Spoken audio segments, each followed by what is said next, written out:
take your pixie out of your pockets and sprinkle your pixie dust around with your happiest thought, because we're flying to Neverland briefly on video here on YouTube. Just for a brief thing, a little bit of news that I actually wanted to get into, I wanted to comment on. Let's go back in time quite a few years to a Star Wars Celebration where Kathleen Kennedy was made she's in charge of Lucasfilm. She's running the show. Lucasfilm is still, it's owned by Disney, but Lucasfilm is still, running and doing its own thing, making its own movies. Kathleen Kennedy, in a speech when she was announcing the position, said that they needed in Star Wars a more diverse crowd. She wanted, of course, to have some more female characters.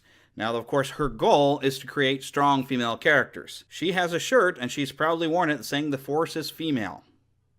Now, maybe this isn't concerning to some people, but the Force is an energy field. It doesn't have a gender. So there was an attitude already coming into these newer Star Wars films that may have been a bit alarming and may be part of the problem on why we're having difficulties now in the fan base. Rey, who has never failed at anything, who has never had to train for anything. We need to figure out exactly what it is they want of what is a strong female character. What is it? What is the strength of a female? I mean, apparently what they think is a strong female character, you have to be this perfect warrior.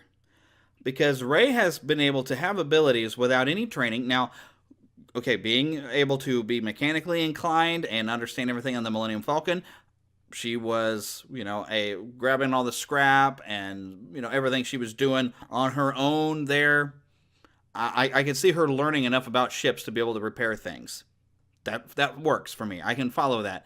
But gaining Force abilities, knowing how to do a Jedi mind trick when she's never seen it done, probably never even heard of it, but she can do it. And then she can also defeat Kylo Ren, just because she focused. I remember when the credits started rolling on The Force Awakens saying, wow, this feels like a fan film. You will have characters that don't really have to be that developed. And I mean, for a long time, there's better fan films now, but there are fan films I have seen where there's no character development. They just, can do whatever they need to do. And they just want to have these super great characters, and they don't fail. They don't seem to learn. They don't seem to grow. They just like, yeah, look, we had a great Jedi character. Woohoo! That's what it felt like, because that's what fan films do. You just throw in a character and we're supposed to respond to it and not be like questioning why she can do all this. So then The Last Jedi comes around, and we don't get any fix for this. She doesn't really receive any training. But yet here she is taking on all these guards there, and then fighting Kylo Ren and defeating him again. And in fact, heck, even using the Force and pulling the lightsaber away from Kylo Ren the first time, and then she does it again, and it breaks one apart. She's more powerful than she should be, and she's really had no training. She just, whatever she needs to be able to do, she is given to do, because Kathleen Kennedy wanted a strong female character. She had an agenda, wasn't out there really trying to make sure we had good Star Wars movies being made. She just wanted to fulfill her agenda, and we've got a mediocre character we're going around with. Now, granted, I've still had fun with these movies. I've still enjoyed them, but there's some definite flaws. And I've even seen people say Poe Dameron feels like an emasculated character after he was berated by two women. And, part of what men do is we do take risks and stuff like that. And basically they're telling him, no, you shouldn't do that. Don't act like a man. There's a whole other issues there. And I think they've got a point with that. So, yeah, there's definitely some problems. And, the further we've gotten from that movie having come out, the more I'm seeing these troubles. And so I would say in the third of this series, the episode 9, we need her to fail so she can grow, and then we can relate to her, because she can't be perfect. The only mistake, I guess, she made was thinking Kylo Ren was going to change, even though this was like, 2-3 days after she had watched Kylo Ren murder his father, but she's willing to give him that chance that he's going to change. She suddenly thinks, oh, well, I have the ability to make him change. How so? Now, see, during this, we did get an example of what a strong female character. This didn't seem forced. Wonder Woman came out. And one of the biggest strengths she had is she always did the right thing because of her compassion. Wonder Woman, remember the old theme song, say, fight a war with love, make the hawk a dove. That's strength of character.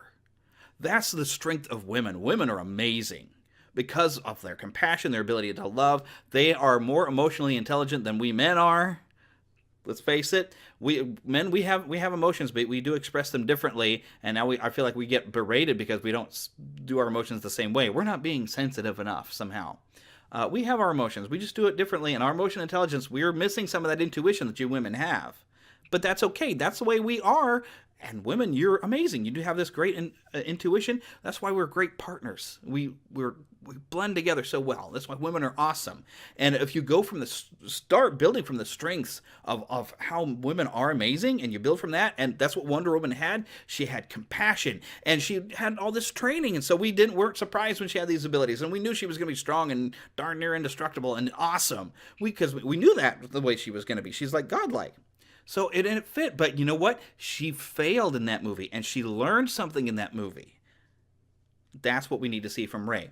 Now, another reason I'm really going to bring all this up is that we saw some pictures this week of Bo Peep in Toy Story 4.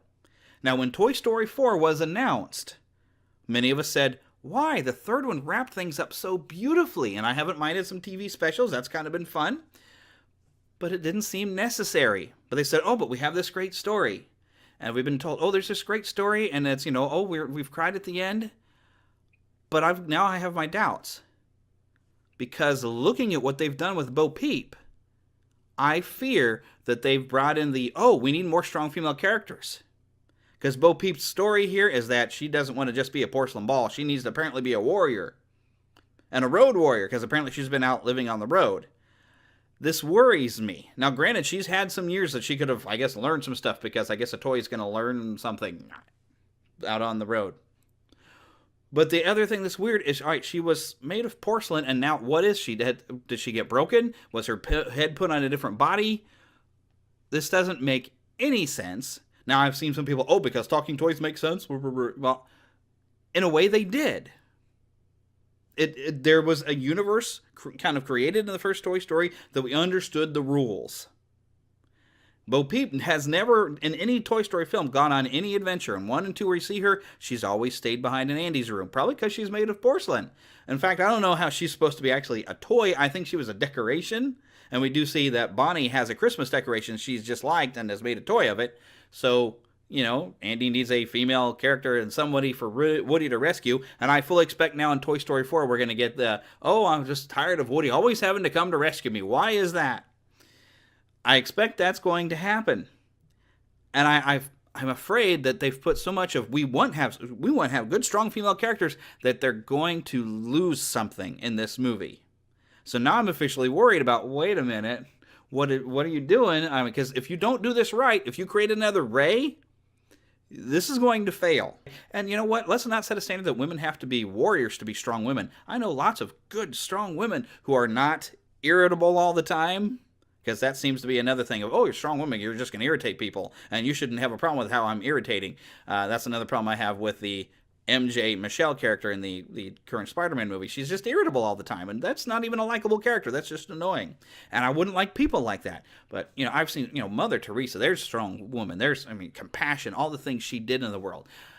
There's strong women that and they're not going around acting irritable, but it's just the strength of character and the things they do that make them strong. Heck, my wife teaches high school, and she has to put up with a lot of stuff, but she keeps doing it, and she's passionate about being able to teach and share what she knows. That's a strength. So we need to look at what strong women really are and quit trying to force this mold of what we think strong women should be, and then shove characters in there that don't make any sense, like Bo Peep. But that's my 2 cents. Share any comments you might have below. We probably will talk about them on an upcoming podcast here, if not this week, then a week coming. Make sure you check it out, neverlandpodcast.com. You can find all of our episodes there. Also, subscribe on iTunes. You can also subscribe right here on YouTube, not to the audio episodes that we normally do, but you can subscribe, hit the little bell, and any videos that we put up here, including game videos, you'll get to see. So, ciao for now. Like I said, leave a comment below. Tell me what you think.